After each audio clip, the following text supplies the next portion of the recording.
Hello.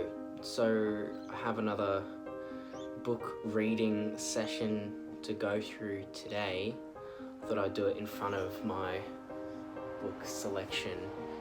Might be something nicer to look at while I ramble on about what I can. Anyway, let's gonna get into it. So, first one I read, not the first one of them that I read in March was Crime and Punishment by Fyodor Dostoevsky. It's a very famous novel. It's supposed to be one of the most readable novels ever written, which I don't know if I agree with. It's pretty long, but you know the Russians like it. Oh, those Russians. Yeah, it's really good though. So the sort of main plot line, if you haven't read it, there's this guy, Rodion Romanovich Raskolnikov. I think that's his full name. He keeps switching between the names. It gets confusing. You only really understand which character's which when you get halfway in. But there's this main character, Raskolnikov, and he's sort of this mind that some people are morally superior to others. Sort of that they're so gifted that they don't really have to follow the normal moral laws of society. So this sort of elitism in the intellectual sense, where anything can sort of be justified if you can rationalize it. So he comes to the conclusion that sort of anything can be justified through rational thought. And in his life, he's pretty miserable. He lives in this really shabby apartment, wallpaper's peeling and got panes of wood out of the floor, and he's not very happy. He's sort of an ex-law student, but he doesn't have enough money to continue paying for his tuition, so he's pretty miserable, and he has to sell one of his last possessions, his watch, to this old pawnbroker lady, and he decides that she's terrible. No one really likes her, and she's sort of ripping him off a little bit, and he tries to think, well, she's taking so much money off of me and everyone else, and society doesn't want to hear, so why don't I just kill her? He decides that it would be a good idea. At first the thought enters his mind and he sort of pushes it away, saying, no, that's ridiculous. But in the confines of his room, when he's all alone, he starts rationalizing, thinking, oh, it's not that bad, there's not really a better person to kill, everyone gains from it.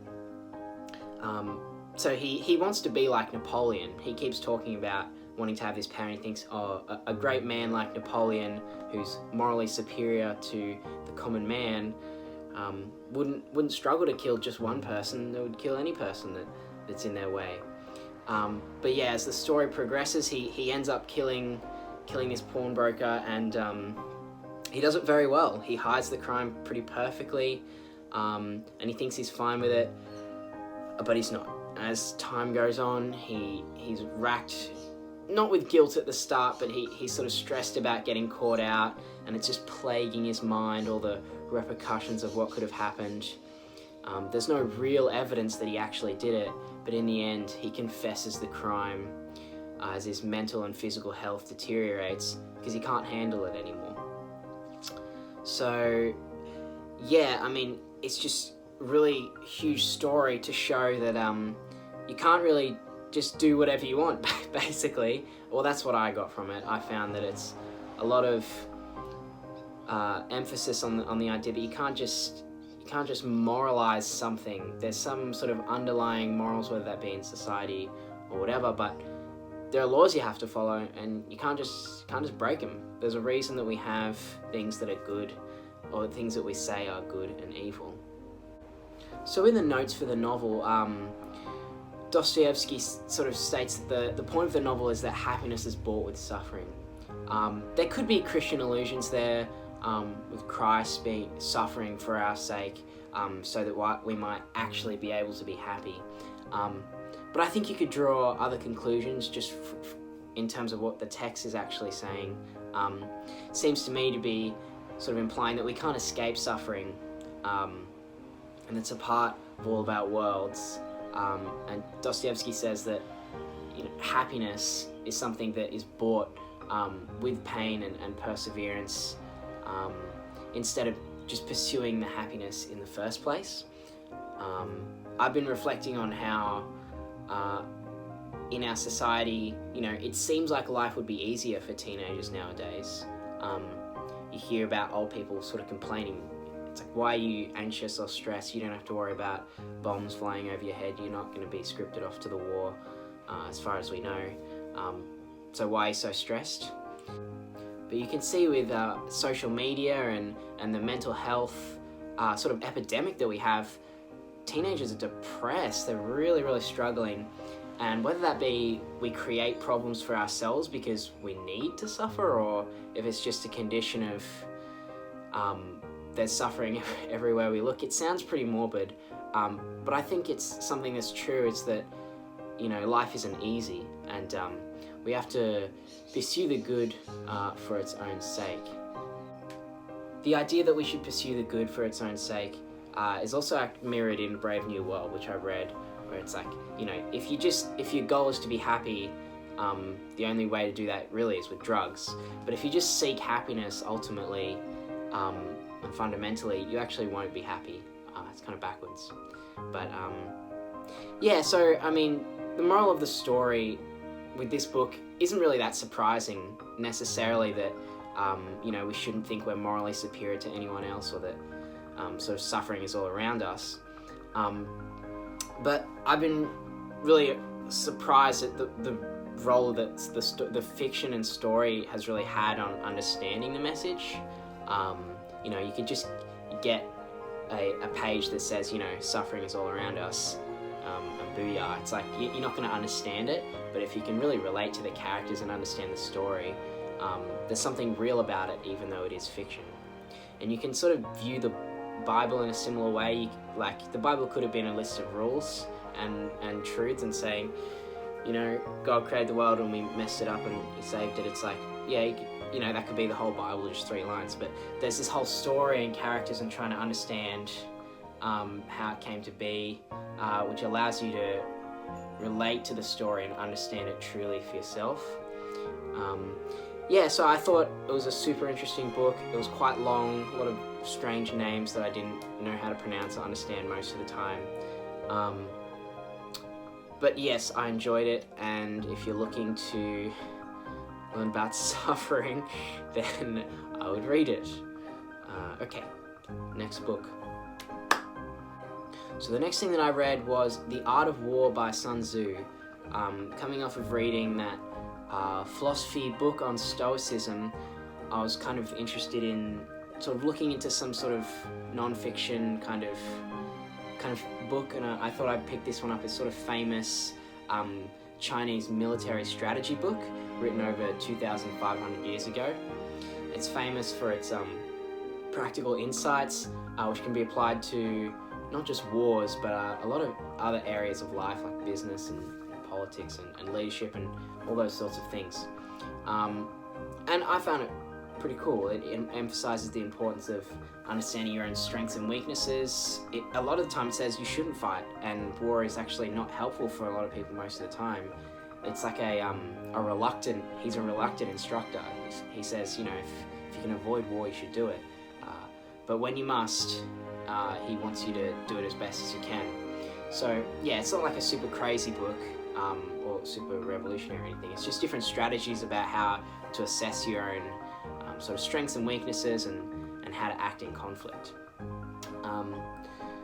So one example in the book that I found interesting was that it says when your team is in order, you should appear to the opponents to be in disarray. So that's to lull them into a sense of false security.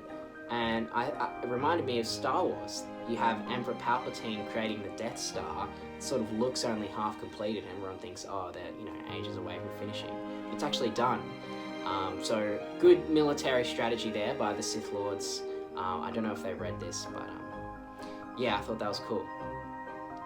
Another thing he emphasizes is having high morale among soldiers. As a good leader, he emphasizes that you have to be sort of compassionate and kind. If you're too kind, your soldiers will become just like spoiled children and not useful for anything. But if you're too harsh, they're not going to listen to you and not going to have a sense of kinship. It's actually pretty fascinating because he mentions that when your soldiers are sort of weak and they need to cry to let out their stress, this is appropriate and necessary for them to do.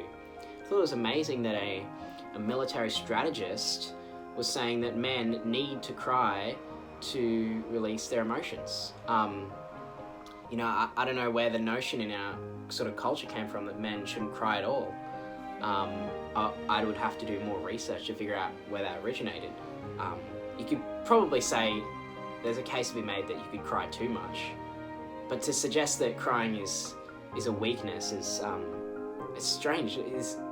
War general is saying that it's not a weakness, so I think there's something to learn from that.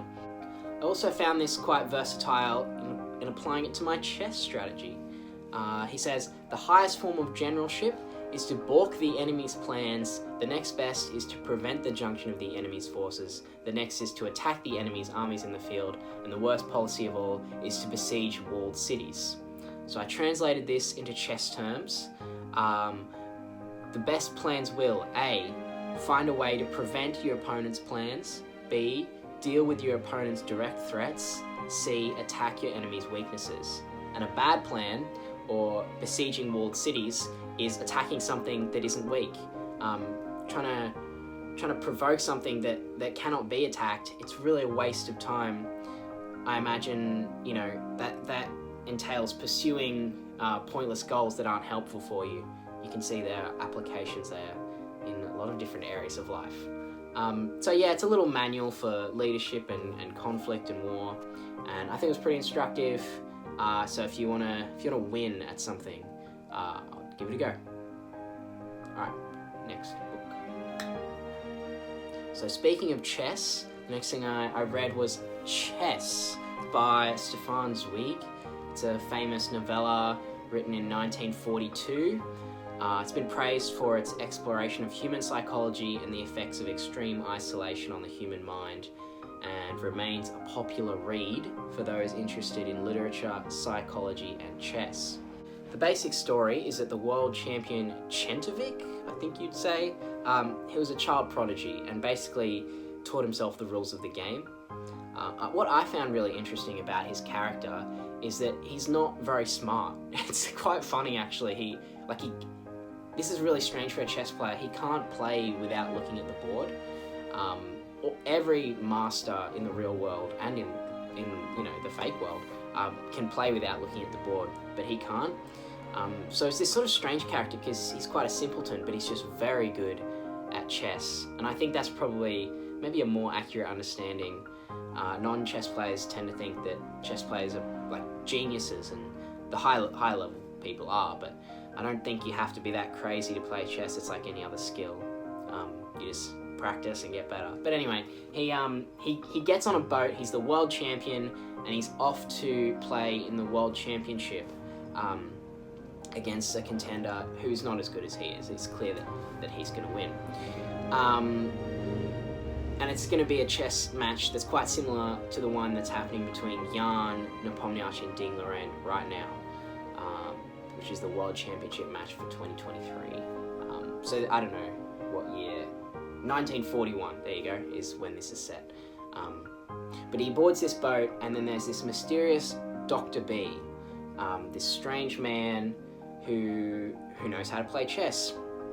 And he sees a bunch of randos playing this world champion, and he starts suggesting moves, and the champion immediately notices that he's a class player, but no one's ever seen him or heard of him. So eventually a match is sort of organised between them on the boat, sort of for fun, and this strange man that no one's ever heard of defeats the world champion of chess, and everyone's completely shocked, and we sort of get to see more of the backstory of who Dr. B is. So it turns out, after being captured by national fascists or Nazis, he's put into solitary confinement, and he's tortured and trying to get some information out of him or something. But he manages to steal one of the guards' chess books when they're not looking at some point when he's being tortured.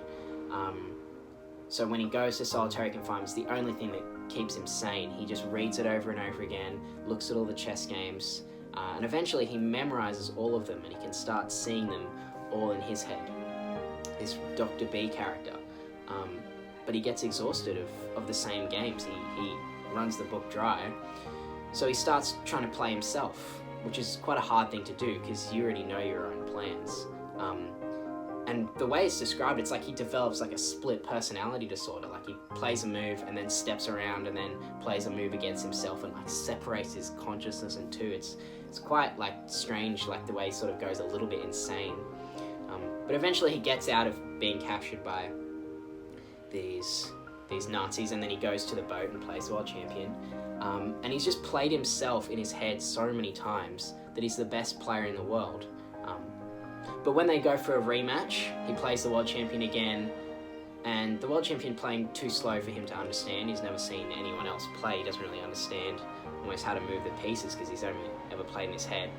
And he like imagines a position that the board is, and he gets it wrong, and he loses his grip on reality. So he has to resign the game and walk away.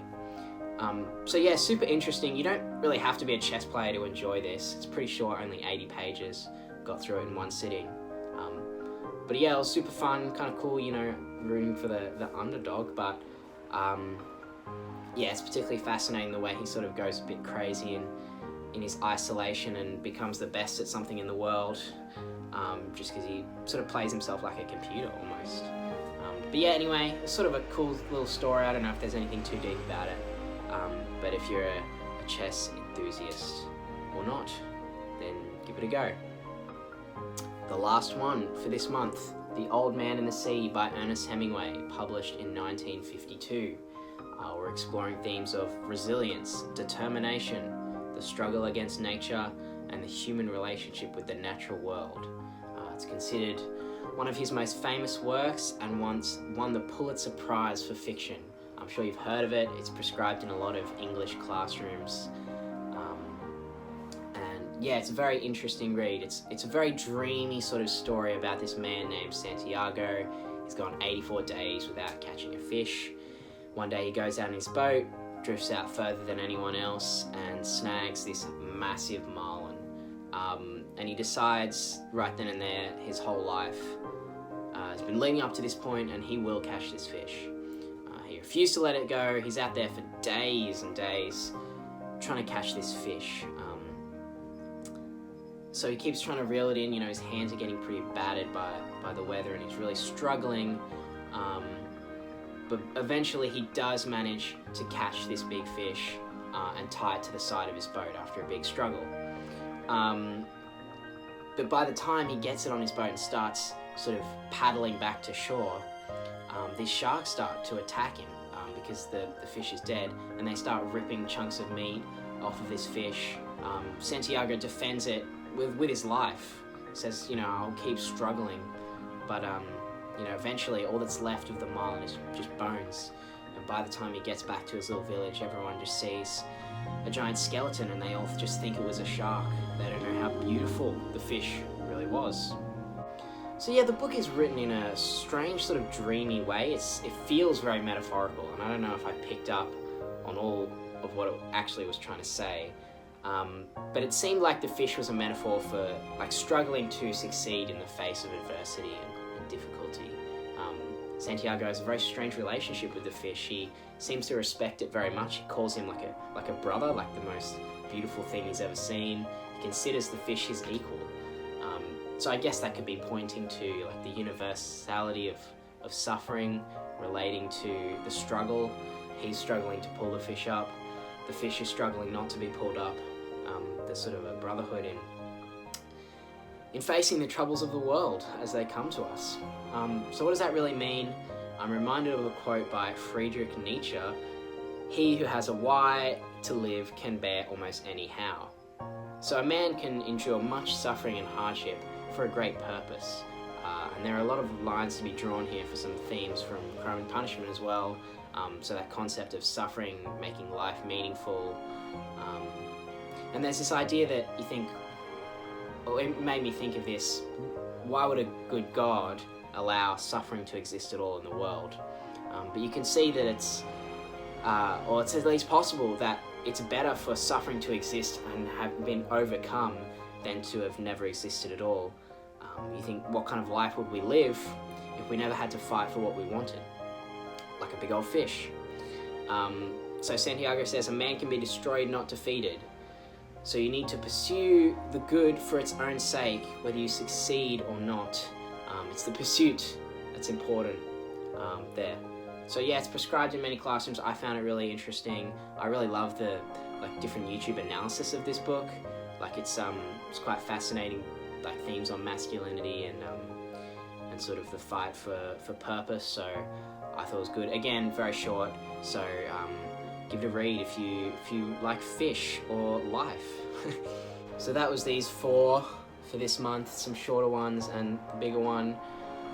Next month I'm thinking of reading Misery by Stephen King, Knowing Sin by Mark Jones, and maybe some other things. So we'll see how that goes.